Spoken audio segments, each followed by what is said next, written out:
तो राजा को धुन सवार हुई, बोला आधी जो पूरी दौलत है राजकोष की किसी ऐसे को दे दूंगा जिसके पास पहले ही बहुत दौलत हो। पूरी जनता को बता दिया कि राजा उसको खोजने आ रहा है जिसके पास बहुत कुछ है। तो अब राजा से जो मिले वही क्या दिखाने की कोशिश करे, हमारे पास ही बहुत कुछ है, हमारे पास ही बहुत कुछ है। अब राजा ने इस तरह करके पूरा राज्य छान मारा। तो राजा निकल रहा था, एक बैठा हुआ था वहां पे अपना साधु फकीर नंगधड़ंग पेड़ के नीचे बैठा हुआ है, पेड़ से आम गिरे हुए हैं, वो आमों को देख रहा है, फिर उसने एक आम उठा लिया, उसको भी देख रहा है और हंस रहा है। राजा ने कहा ये बढ़िया बात, कुछ दिखाई नहीं दे रहा कि इसके पास है, घर तो है नहीं, कुछ दौलत भी नहीं दिख रही है, और तो कुछ है ही नहीं, ये आम गिरे हुए हैं, ये आम भी नहीं बटोर रहा, एक आम उठा रखा है, और सबसे बड़ी बात क्या, मैंने इसके आगे अपना रथ रुकवा दिया है, ये मुझे देख ही नहीं रहा। तो राजा वहीं जाके उसके सामने बैठ गया तो उसको एक निगाह ऐसे देख लिया, फकीर ने देख लिया अपना, तो अपने आम को देखने लगा, फिर उसने अपना आम छीला, थोड़ा सा चूसा, फिर देखा राजा को, राजा अभी तक वहीं बैठा है, तो उसने एक आम उठा के राजा को दे दिया।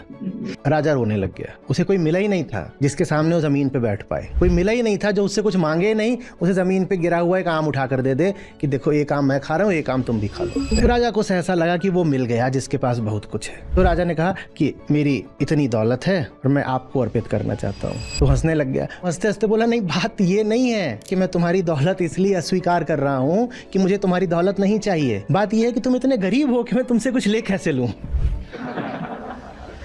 उस साधु जैसे हो जाओ, फिर ये जितने अमीर है ना तुम्हें इनकी गरीबी दिखाई देगी। बोध कथा है।